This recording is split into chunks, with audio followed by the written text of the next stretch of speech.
안녕하세요. 대기업에서 자동차 산업과 2차 전지를 담당하고 있는 멘토 한중입니다.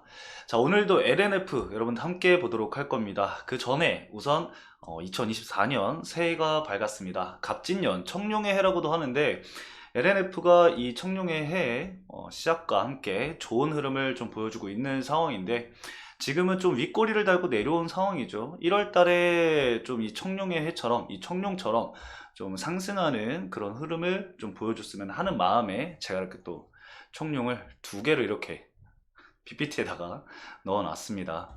자, 아무튼 여러분들 일단 새해 복 많이 받으시고요.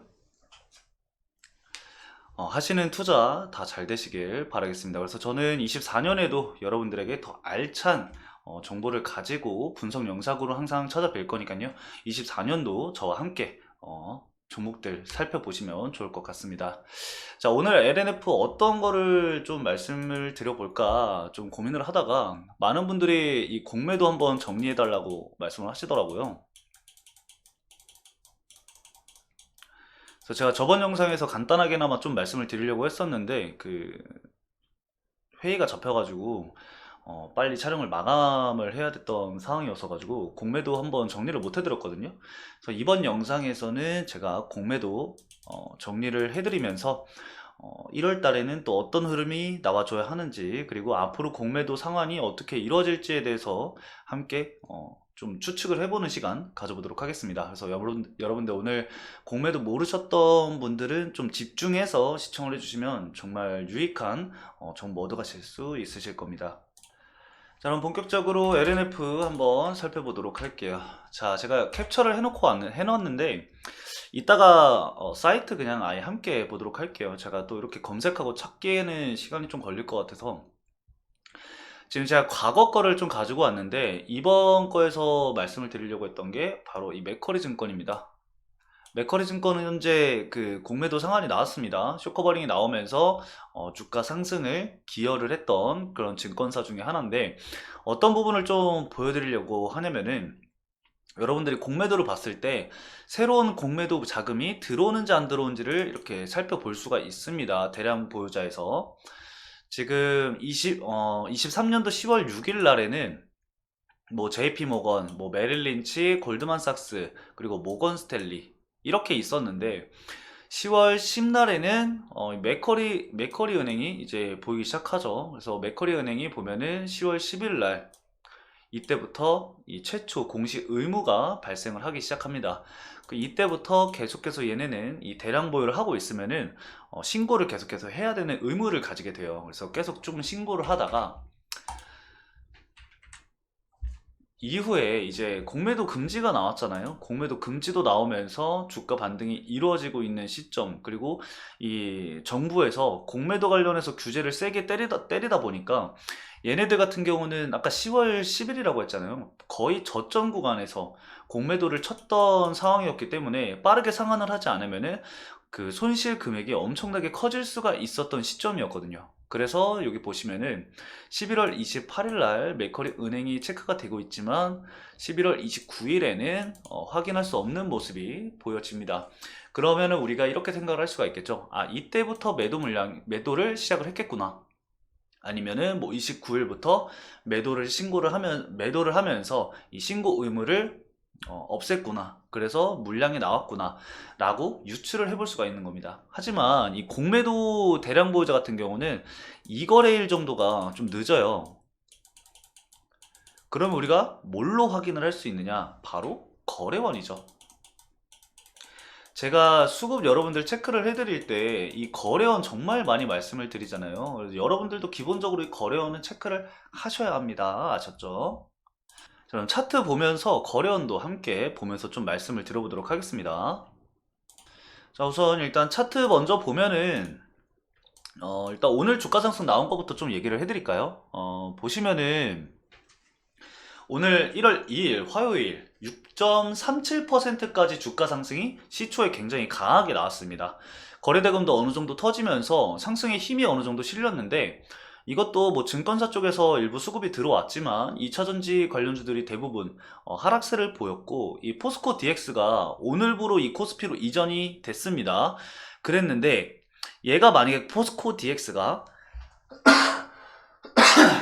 죄송합니다. 이 포스코 DX가 좋은 상승세를 계속해서 이어갔으면은 이 LNF도 다음 코스피 이전 주자이기 때문에 더 좋은 흐름을 보였을 가능성이 굉장히 높았을 거예요. 하지만 이 포스코 DX도 이제 주가가 빠지면서 LNF도 어느 정도 차익 실현이 나왔다라고 좀 확인을 하시면 되거든요. 그리고 제가 어제가 아니라 저번 주 작년 12월 28일 목요일 날 영상 촬영을 이제 LNF를 마지막으로 하면서 말씀을 드렸잖아요. 다음 우리의 목표는 어디다? 22만 5천 원이라고 말씀을 드렸고, 장기 평선 481선과 그리고 241선이 저항대로 역할을 할 거다라고 영상에서 제가 말씀을 드렸는데, 딱 보시면은 481선에서 저항을 받고 오늘 또 내려온 모습이죠. 그렇죠? 그래서 여러분들이 저항대를 꼭 체크를 해두시는 게 좋다라고 말씀을 드리는 게 이런 거를 좀 말씀을 드린 거예요. 뭐 단기적으로 대응하시는 분들도 계실 테니까 단기적으로 대응을 하시려면은 이런 저항대 부분을 조심을 해야 된다. 물론 추세는 지금 무너진 게 아니기 때문에 꾸준히 이제 가지고 나와야죠. 그리고 제가 한 가지 더 말씀을 드렸던 게 뭐냐? 바로 이 골든 크로스가 나오는 시점입니다. 21선과 121선이 이 골든 크로스가 나오는 시점이 굉장히 중요한 시점이 될 가능성이 높다라고 말씀을 드렸고, 현재 골든 크로스를 향해서 다가가고 있는 상황이죠. 이격이 굉장히 좁아진 상태이기 때문에 이 구간 어떻게 흘러가는지 우리가 앞으로 좀 지켜봐야 될 것 같습니다. 그래서 중요한 시점이다 라고 볼 수가 있겠고요.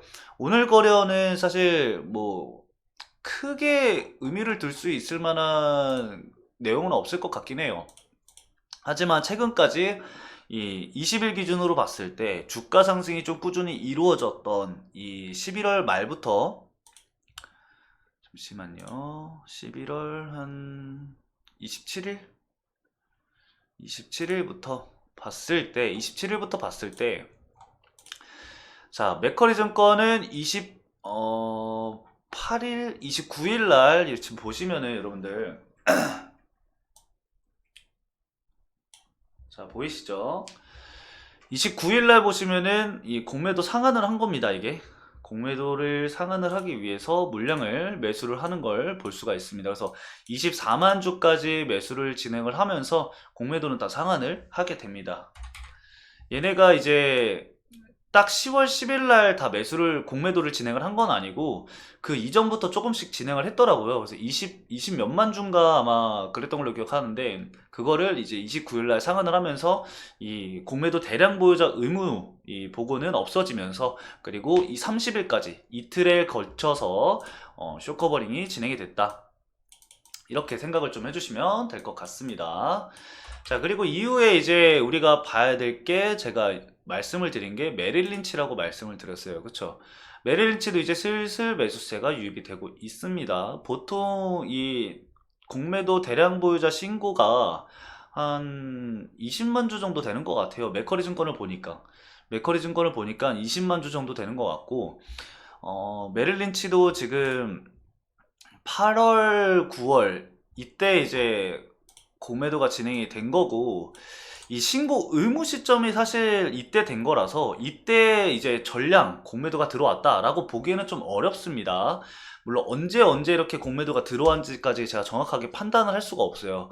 이 일별 거래원 매수세로 좀 살펴봤는데 굉장히 얘네가 꼬아놨더라고요. 매수도 하고 매도도 하고 이런 게 굉장히 많아가지고 수량을 제가 정확하게 체크를 할 수는 없었어요. 맥커리 증권 같은 경우는 너무 정직하게 야 나 공매도 해, 약간 그 물량이 10월 달에 있었거든요. 10월 10일까지 한 4일 정도. 그래서 아 얘네는 공매도가 들어왔구나, 그래서 얘네는 물량이 어느 정도가 됐겠구나 해서 제가 11월 이때 29일 날 이 매수세가 유입이 되는 것을 보고, 맥커리 증권에서 매수세가 유입이 되는 걸 보고, 아 얘네 쇼커버닝 들어온다 라고 하면서 제가 영상을 촬영을 해서 여러분들에게 말씀을 드렸습니다. 언제? 이 11월 28일부터 말씀을 드렸어요. 왜냐? 제가 다시 이제 영상을 찍기 시작한 게 11월 28일이었거든요. 저희가 이제 시간이 이제 나아지면서 제가 LMF를 다시 담당할 수 있게 되면서 이제 이때부터 다시 찍었는데 이때부터 주가가 올랐죠. 그래서 아무튼 이렇게 좀 파악을 할 수가 있다. 그래서 이 8월과 그리고 9월 달의 평균 가격대를 좀 살펴보면은 결국에는 이 장기 입형 구간이 저항대로 적용을 할 수밖에 없는 시점이다라고 제가 말씀을 드렸습니다. 그쵸? 제가 영상에서 22만 5천 원을 말씀을 드리는 것도 중간대 가격대이기 때문에 사실 이 구간까지 주가 상승이 강하게 나오면은 메릴린치 쪽에서도 공매도 쇼커버링 물량이 들어올 가능성이 굉장히 높아진다 라고 말씀을 드렸어요. 그쵸? 그래서 메릴린치 쪽에서 매수세가 유입이 되는 게 굉장히 중요하다라고 말씀을 드리면서 최근에 이제 메릴린치 쪽에서도 매수세가 좀 유입이 되고 있는 상황이거든요. 11월 들어서서 어느 정도 매수세가 조금씩 들어오고 있긴 해요. 뭐 엄청 큰 물량은 아니지만 일부 매수세가 유입이 되고 있다라는 이 스탠스만 보여도 이걸로 인해서 메릴린치에서 쇼커버링이 들어오구나 라고 해석을 하면서 이 시장에서 매수세가 유입이 될 가능성이 높거든요. 그런 스탠스도 있다라는 거예요. 실질적으로 메릴린치에서 이 공매도 쇼커버링 물량이 들어온 게 아니더라도 이런 스탠스만 보여준다고 해도 다른 사람들이 이제 매수자들이 이렇게 이렇게 되겠구나 라고 판단을 하게 되면서 매수세가 유입이 될 가능성이 높아진다라는 거예요. 그쵸?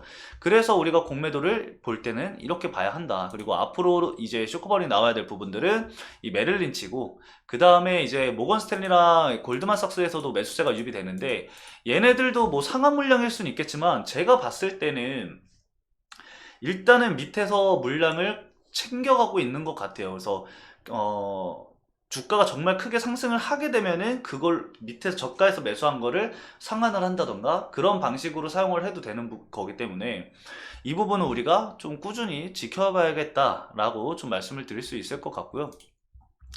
제가 지금 최근에 이제 이렇게 주가 상승이 올라오고 있는데 이유 없는 상승이 계속 나오면 안 된다라고 말씀을 드렸어요. 그쵸? 이제는 이 저항대를 돌파를 할 때는 추가적인 이슈가 좀 나와줘야 한다라고 여러분들에게 말씀을 드렸는데 왜 그렇게 얘기를 하느냐, 이것도 이전 영상에서 말씀을 드렸지만 오늘 종합적으로 정리를 하는 김에 좀 정리해서 말씀을 드려볼게요. 자, 이슈가 없이 왜 주가 상승이 이루어지면 안 되느냐면은 힘이 약해요. 일단 이 상승에 더해지는 힘이 너무나도 약해요. 지금 이 LNF가 12월 달에 좀 꾸준히 이렇게 상승을 하면서 이 21선을 지켜주면서 상승할 수 있었던 게 연기금이랑 투신, 그러니까 이 기관 쪽 매수 물량이라고 보시면 되세요. 왜냐? 코스피로 이전 상장을 하게 되잖아요. 그래서 일부 패시브 자금이 먼저 들어오고 있는 겁니다. 그래서 계속 매수세가 유입이 되고 있기 때문에 하방으로는 얘가 굉장히 큰 방어력을 지금 가지고 있는 상태라는 거죠. 그래서 이제 주가 상승이 이루어질 수밖에 없는 상황이었는데 이슈가 없다라고 한다면 왜 위험하느냐? 지금 여러분들 1월이잖아요. 1월은 뭐예요? 본격적인 4, 4분기 실적 시즌에 돌입을 하게 됩니다. 그쵸? 23년도 4분기 실적 시즌이 이제 본격적으로 돌입을 하게 되는데 그렇게 되면은 사실 이 LNF는 여러분들 4분기 실적이 좋을 수가 없다라고 말씀을 드렸어요. 거의 5분의 1 토막 났다. 그렇게 말씀을 드렸잖아요. 제가 수출 데이터랑 이제 다 보여드렸는데 이 수출 데이터만 보더라도 엄청나게 이 수출했던 내용이 금액이 줄어든 거를 확인을 할 수가 있었어요. 그렇게 되면 4분기 실적도 당연히 꺾일 수밖에 없는 거고 리튬 가격도 계속해서 떨어지고 있는 상황이기 때문에 양극재 업체인 이 LNF는 타격을 받을 수밖에 있다 없다? 있다. 타격을 받을 수밖에 없다. 자, 그래서 이제 LNF가 주가 상승이 강하게 나와줘야지만 실적으로 주가를 떨어뜨릴 때 이 하방으로 지지받을 수 있는 구간들이 강해진다라는 거예요. 그쵸? 주가를 띄워놓고 이 27만 5천 원 구간에서 이 실적이 나오면서 조정을 받아서 22만 5천 원까지 조정을 받는 거랑 22만 5천 원 이게 언저리에서 알짱되다가 이 실적 시즌 이 어닝 쇼크 약간 이런 느낌으로 떨어져 버리면은 다시 17만 5천 원, 15만 원까지 떨어질 수도 있다라는 거예요. 너무 다른 느낌이잖아요. 사실 같은 악재임에도 불구하고 이 주가 위치가 어디냐에 따라서 우리가 맘 놓고 이 주식을 봐야 되는지 안 되는지를 판단을 할 수가 있다라는 거예요. 그쵸? 자, 그러면 여기서 중요한 건 무엇이냐? 이슈죠, 이슈. 이슈가 나올 수 있는 게 뭐가 있을까? 이거를 생각을 해야 돼요. 자, 그러면은 우리가 이 이슈가 나올 수 있는 게 뭔가를 한번 살펴보면은 이거를 살펴보기 전에 여러분들이 해주셔야 될 게 있죠. 뭐죠?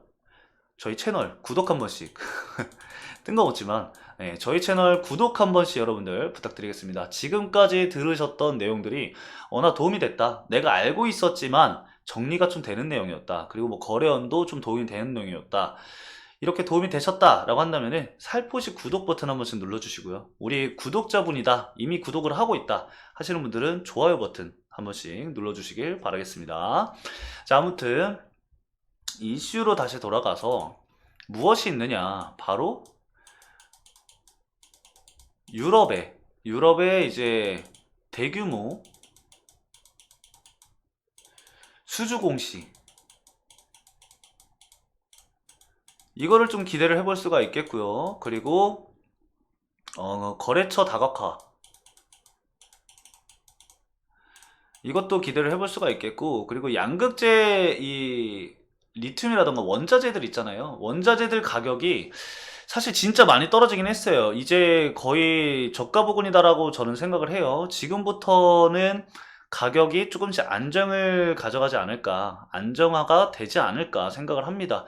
뭐 좀 더 떨어질 가능성은 있지만 이 가격대 구간 바운더리 내에서 뭔가 이 안정적인 가격대를 형성을 해주지 않을까 생각이 듭니다. 뭐 공급과잉이라는 얘기들이 있는데, 공급과잉이 얘긴 나올 수 있죠. 하지만 제가 봤을 때는 이 전기차 판매량이 계속해서 느는 거를 봤을 때 수요 또한 계속해서 증가를 할 수밖에 없습니다. 지금 뭐 전기차 시장이 주춤한다 라고 하지만 전기차 시장 자체는 커지고 있는 거예요. 하지만 우리가 23년도 초반에 생각을 했을 때는 이 전기차 시장이 이만큼 성장할 거야 라고 미리 예측을 해놨기 때문에 그거에 대한 실망감이 지금 나올 뿐이지, 전기차 시장은 계속해서 성장을 하고 있는 건 맞습니다, 여러분들. 그렇기 때문에 그 부분에 대해서 걱정을 하시기보다는 원자재 가격과 그리고 나와야 할 이슈들을 우리가 좀 기다려 봐야 한다. 그리고 코스피 이전, 아직 코스피 이전 확정일이 나오진 않았어요, LNF가. 이게 왜 중요하냐면은 시장이 어느 정도 받쳐줘야지 수급을 받을 수가 있거든요.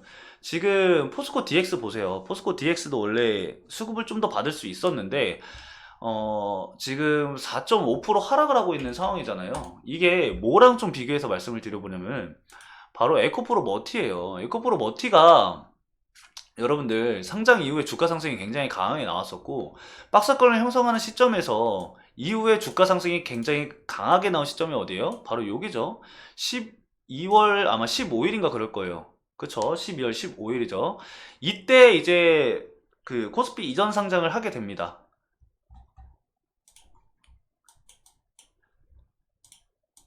이 코스피 200 특례 편입이 진행이 되면서 주가 상승이 강하게 이루어졌단 말이죠. 근데 왜 포스코 DX는 주가가 떨어지고 있을까요?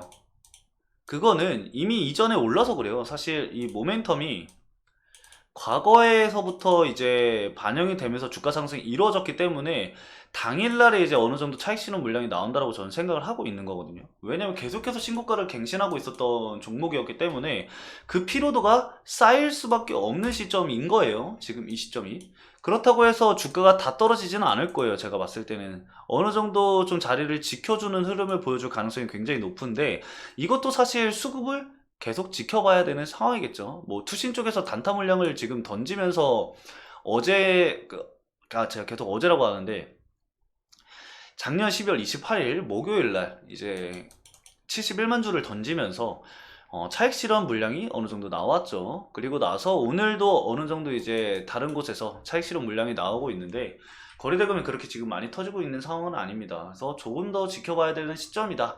그래서 이 주가 상승이 나오는, 그리고 코스피 이전되는 시점도 굉장히 중요하다라고 볼 수가 있을 것 같아요. 저 LNF 같은 경우는 과거에서부터 이제 꾸준히 지금 상승을 하고도 있는 상황이고, 상장 당일날 이제 증시가 과연 어떤 스탠스를 보이느냐에 따라서 그 방향성은 좀 달라질 수 있다. 그래서 그 전에 뭐가 나와야 한다? 이슈가 나와야 한다. 이 이슈가 나오면서 저항대를 좀 강하게 돌파를 해줘야지 좀 유의미한 상승 흐름이 나올 수가 있기 때문에 이 부분을 우리가 좀 중요하게 살펴봐야 될 것 같습니다. 그리고 현재 매물대도 22만 5천원 위로 좀 많이 형성이 되어 있기 때문에 이 매물대를 소화를 하기 위해서는 거래대금이 좀 많이 터져야 돼요. 거래대금이 많이 터져야 되는데 이슈가 없으면 거래대금이 터지기가 힘듭니다. 그래서 이슈가 나와줘야 한다라고 제가 계속 말씀을 드리는 거예요. 기본적으로 이전에 나왔던 거래대금 이상만큼은 터져줘야 됩니다. 웬만해서 진짜 신고 거래대금이 나온다? 그럼 땡큐겠죠. 그러면은 좀 더 이제 주가 상승에 좋은 흐름을 보일 거다라고 우리가 생각을 해볼 수 있는 시간을 가져볼 수 있을 것 같아요. 하지만 아직까지는 좀 그런 이슈들이 나와 있지 않은 상황이기 때문에 어느 정도 리스크도 감안해야 된다. 실적 부분과 그리고 주가 상승이 이루어지기 전에 실적 부분이 이제 거론이 되면서 주가가 조정이 나오면은 다시 상승하기에는 좀 오랜 기간이 걸릴 수 있다. 그렇게 좀 보시면서 대응을 해 주시면 좋을 것 같습니다. 자, 그래서 오늘 이 LNF 좀 촬영이 굉장히 길어졌어요. 20분을 촬영을 했는데 여러분들이 공매도 부분도 그렇고 그리고 수급적인 부분도 그렇고 알고 계시면은 이 LNF라는 종목 정말 수익 보기 좋은 종목이라고 저는 생각을 합니다. 그래서 여러분들 길지만 오늘 영상 꼭 다 보시고 자세히 천천히 보시고 많은 것들을 좀 얻어 가셨으면 좋겠습니다. 여기까지 이제 보셨다라고 하시는 분들은 저희 채널 꼭 구독과 영상 좋아요 한 번씩 부탁드리도록 하겠습니다. 자, 오늘 영상 여기까지 말씀을 드리면서 마무리하도록 하겠습니다. 새해 첫 영상도 시청을 해주신 여러분들 너무나도 감사드리고요. 다시 한번 새해 복 많이 받으시고요. 앞으로 24년도에 투자하는 종목들 모두 장대양봉을 형성을 하면서 여러분들 큰 돈 벌어가시길 바라겠습니다. 감사합니다.